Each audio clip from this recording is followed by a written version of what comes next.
এই কাহিনী হলো সাতপুরা গ্রামের, যেটা এমনিতে তো খুব মিষ্টি আর ভালো গ্রাম ছিল, কিন্তু কে জানতো যে তাড়াতাড়ি এই গ্রামে ভূতের আক্রমণ হতে চলেছে। আসলে একদিন রাতে সাতপুরা গ্রামের রামু প্রতিবেশী গ্রাম থেকে নিজের বাড়ি আসছিল। প্রতিবেশী গ্রাম থেকে সাতপুরা আসার রাস্তা জঙ্গলের মাঝখান দিয়ে ছিল।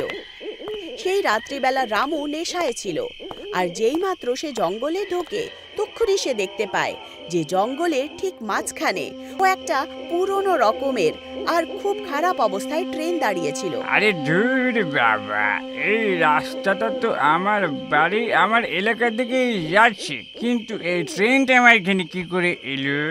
নেশার অবস্থায় রামু কিছুই বুঝতে পারছিল না। সে ট্রেনের কাছে পৌঁছায়। আরে ধুর বাবা, এটা তো সেই ট্রেনটাই যার ব্যাপারে ভূত নিয়ে ভয় দেখাতো। মিথ্যে কথা ছিল, সব মিথ্যে। আমি তো এখনই ভেতরে গিয়ে ঢুকবো, দেখি তো ভেতরে আত্মা আছে কিনা। নেশার অবস্থায় রামু ট্রেনের দরজাটা খুলে দেয়। তক্ষুনি ভেতরে একটা ঠান্ডা হাওয়ার ঝোঁকা আসে, আর তার সাথেই একটা ভয়ঙ্কর চিৎকারও, এখান থেকে চলে যা, চলে যা। কে? আরে আর কি মেরো না, আমার কিন্তু হাসি পাচ্ছে না। তুই বুঝতে পারবি না, চলে যা। তক্ষুনি একটা সাদা ছায়া সিটের মাঝখান দিয়ে চলে আসে। ওরে বাবা রে, ওরে বাবা রে, বাঁচাও গো, ভূত ভূত! সেই ছায়াটা দেখে রামু ভয় পেয়ে ওঠে, আর সে উল্টো পা ট্রেন দিয়ে পালায়, গাছের সাথে ধাক্কা খায়, কাদায় পড়ে যায়, আর যে কোনো রকম ভাবে গ্রামে পৌঁছায়। পরের দিন গ্রামে এই খবর ছড়িয়ে পড়ে যে রামু রাত্রিবেলা ভূতিয়া ট্রেনের কাছে গেছিল আর কোনো ভূতনির আওয়াজ শুনেছিল, আর পুরো গ্রামে ভয়ের চোটে চর্চা শুরু হয়। শুন ভাই, আমি তো ঠিক করেই নিয়েছি, কাল থেকে মদ টদ খাওয়া সব বন্ধ। কি জানি বাবা, রামুর পরে যদি কখনো আমার নাম্বার চলে আসে তাহলে। আর ওই পেতনির প্রেমের ছায়া যদি আমার গায়ের উপরে পড়ে তখন কি হবে? হ্যাঁ ভাই, ঠিক বলেছিস, কাল থেকে আমারও মদ টদ খাওয়া সব বন্ধ। ব্যাস হয়ে গেল গন্ডগোল। রামুর সাথে হওয়া ঘটনার পর গ্রামে একটা ভয়ের আবহাওয়া ছড়িয়ে পড়ে। বাচ্চারা বিকেল হতেই বাড়ি ফিরে আসতো। এখন তো ভূতিয়া ট্রেন সবার জন্য একটা আতঙ্কের বিষয় হয়ে গেছে।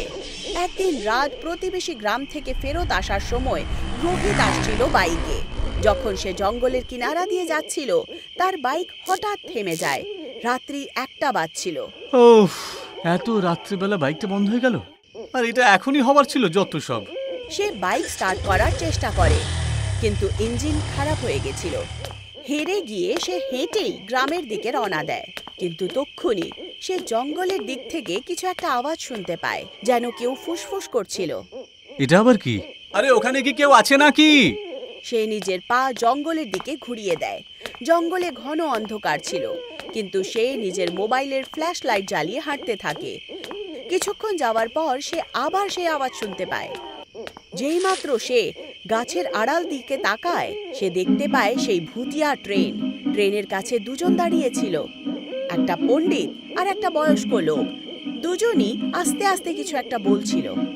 এরা সবাই এখানে করছেটা কি এত রাত্রিবেলা, সেটা ওই ট্রেনের সামনেতে?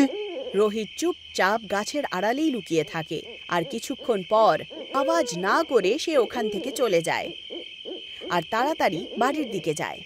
পরের দিন সকালে রোহিত নিজের গ্রামের বাস স্টপের কাছ দিয়ে নিজের একটা ছোট্টবেলার বন্ধু প্রিয়ার সাথে দেখা করে।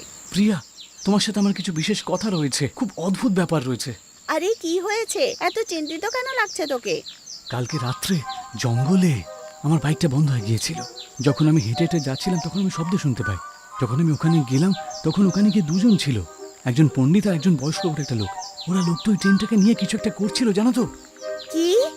এটা তো সেই ট্রেন যার কাছে কেউ যায় না। তুই কি সত্যি দেখেছিলি? হ্যাঁ, আরে আমি এসব নিজের চোখে দেখেছি। তাহলে আমাদেরকে ওখানে যাওয়া উচিত তো। যদি ওই ট্রেনটা আজও কোনো রহস্য দিয়ে আছে, তাহলে জানা উচিত তো। হ্যাঁ, এখন এই রহস্যটা আমাদেরকে ভেদ করতেই হবে। ঠিক হয়ে গেল।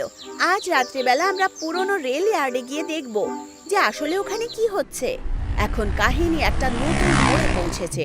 রোহিত আর প্রিয়া এখন সেই রহস্যময়ী ট্রেনের গুপ্তটা জানতে চেষ্টা করছিল। রোহিত আর প্রিয়ার জিজ্ঞাসা এখন জেদে পরিণত হয়। গত অনেক সপ্তাহ ধরে ওরা সাতপুর গ্রামের পুরনো সরকারি লাইব্রেরিতে বই পড়ত, ইতিহাসের পেজ দেখত আর গ্রামের পুরনো নকশা দেখে সেই রহস্যময়ী ট্রেনের ব্যাপারে জানতে চেষ্টা করছিল।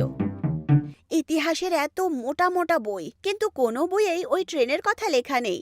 এটা কি শুধু একটা ভ্রম? আর এটা কোনো ভুল ধারণা হতেই পারে না প্রিয়া। আমি নিজের চোখে পণ্ডিত আর ওই বয়স্ক লোকটাকে ট্রেনের সামনে দাঁড়িয়ে থাকতে দেখেছি। কিছু একটা গন্ডগোল অবশ্যই আছে। দুজনেই হার মানল না। প্রত্যেক দিন তারা জঙ্গলে যেত, ট্রেনেও কিছু হতো না, আর তারা দুজন কিছুই জানতে পারল না। আস্তে আস্তে রাত আরো রহস্যময় হতে শুরু করে, আর জঙ্গল যেন আরো গভীর হয়ে ওঠে। কিন্তু একদিন পূর্ণিমার রাতে আকাশ পুরো চাঁদের আলোতে ভরেছিল। জঙ্গলের ছায়া আরো ভয়ঙ্কর দেখাচ্ছিল। রোহিত আর প্রিয়া একবার আবার ট্রেনের কাছে পৌঁছায়, আর এইবার ট্রেনের কাছে ওই দুটো লোকই ছিল। ওই যে, ওরা দুজন আবার এসেছে। চ, আজকে আমরা কথা বলেই দেখব, ঠিক আছে? তারা পা টিপে টিপে এগিয়ে যায় আর সোজা ট্রেনের কাছে পৌঁছে দুজনের কাছে পৌঁছে যায়। পণ্ডিত মন্ত্র পড়ছিল আর বয়স্ক লোক ধ্যানমগ্ন ছিল। নারায়ণ, আপনারা দুজন বারবার এখানে এসে কি করেন বলুন তো? এই ট্রেনটাকে কি আপনারাই নিয়ে এসেছেন? এসব চলছেটা কি এখানে? রোহিতের কথা শুনে বয়স্ক লোক খুব অবাক হয়, কিন্তু সে রোহিতকে কিছুই বলে না। বাবা, তোমাকে এই মুহূর্তে কিছু বলতে পারবো না। এই কথা বেশ পুরনো আর খুব গম্ভীর ব্যাপার, বুঝলে? আমরা সত্যি জানতে চাই, আর চুপ করে থাকা যাবে না। হ্যাঁ, আর যদি বলতে না পারেন তাহলে দেখে নেবেন, এলাকাবাসীদেরকে ডাকবো আমরা, পুলিশকে ডাকবো আমরা, আর আপনাদের সব খেলা সবার সামনে নিয়ে চলে আসবো। রোহিত আর প্রিয়ার কথা শুনে দুজনে ভয় পেয়ে যায়। বয়স্ক লোক একটা গভীর শ্বাস নেয় আর বলে, ঠিক আছে, এখন তোমরা দুজন আমাদের ব্যাপারে তো জানতে পেরেছো, তাহলে শোনো, এই ট্রেনটা আসলে একটা ছলনা, বুঝলে? একটা দরজা রয়েছে যেটা অন্য জগতের সাথে জড়িত। কিরকম পৃথিবী? রাজা কর্ণের জগৎ। রাজা কর্ণ যে সপ্তপুরের ওপরে রাজত্ব করত না, তার মহলের দরজা এই ট্রেনের সাথে লুকিয়ে রাখা আছে। তার মানে এই ট্রেনটা আসলে একটা দরজা, একটা মহল পর্যন্ত নিয়ে যায় যেটা। হ্যাঁ। রোহিতের প্রশ্নে সেই বয়স্ক লোকটা ট্রেনের দরজা খুলে দেয়, আর চমৎকার হয়ে যায়। সেই দরজা আসলে একটা বিশাল বড় মহলের দিকে যাচ্ছিল, যেটা দেখে রোহিত আর প্রিয়া অবাক হয়। এই হলো সেই মহল, রাজা কর্ণের মহল। আসলে রাজা কর্ণর মহল ভব্য ছিল, এতটাই ভব্য ছিল যে দেশ বিদেশ থেকে রাজারা এটাকে পাওয়ার জন্য ছটফট করত, যাতে রাজার প্রিয় বন্ধুরা রাজা ময়ূরের নামও জড়িত ছিল। সেও তো এটাকে পেতে চেয়েছিল, সেই জন্য ও নিজের বন্ধুর সাথেই মোকাবিলা করে, যাতে রাজা কর্ণ মারা যায় আর ময়ূর মহলটা কেড়ে নেয়। আর যেই ও মহলে ঢুকে পড়ে না, ওর অদ্ভুত ধরনের একটা রোগ হয় আর ও মারা যায়। কি সত্যি নাকি? হ্যাঁ, আর দেখতে দেখতে এই বুক ফুলিয়ে থাকা মহলটা ভাঙাচোরা হয়ে যায়। পরের দিকে রাজা কর্ণের বংশধররা মিলে এটা আর কাউকে ছুঁতে দেয়নি, বুঝেছো? আর আমরা সেই প্রথাকেই পালন করে চলেছি, বুঝলে? আমি তোমাদের দুজনের সামনে এই যে ক্লান্ত হয়ে দাঁড়িয়ে রয়েছি না, আমিও সেই পূর্বপুরুষদেরই। আমার পূর্বপুরুষরা এই প্রতিজ্ঞাই করেছিল, যতক্ষণ না ভালো সময় আসবে এই মহলের রহস্য কখনো কাউকে যেন না বলি। সেই জন্য আমরা ভুতুরে ট্রেনের গুজব ছড়িয়ে দিই, যাতে লোকেরা একে ভয় পায় আর এর থেকে দূরে থাকে। রাজা কর্ণ আর তার মহলের রহস্য শুনে তারা দুজনই প্রচন্ড অবাক হয়ে যায়। কিছুক্ষণের জন্য সবকিছু শান্ত হয়ে যায়, কিন্তু সেই বয়স্ক লোকটার নিজের পূর্বপুরুষদের প্রতি যেই নিষ্ঠা ছিল, সেটা দেখে রোহিত বলে ওঠে, সত্যি এই সবকিছু বেশ অদ্ভুত আর গুরুতর ব্যাপার, কিন্তু সত্যি বলতে আপনাদের এই নিষ্ঠা আমার মন জিতে নিয়েছে। আমি আপনাদেরকে কথা দিচ্ছি, এই রহস্য আমরা কারোর সামনে প্রকাশ করবই না। আজকে রাত্রে যা কিছু আমরা শুনলাম, এই ব্যাপারে আমরা কোনোদিনও কারোর সাথে আলোচনা করব না। হ্যাঁ, রোহিত ঠিক বলছে, আমরা কাউকে কিচ্ছু বলবো না। রোহিত আর প্রিয়ার মুখ থেকে রহস্যকে রহস্য রাখার কথা শুনে পণ্ডিত আর বয়স্ক লোকটা নিঃশ্বাস ফেলে শান্তির। পণ্ডিত মশাই নিজের মন্ত্রজাপ পূরণ করেন আর সবাই নিজের নিজের বাড়ি চলে যায়।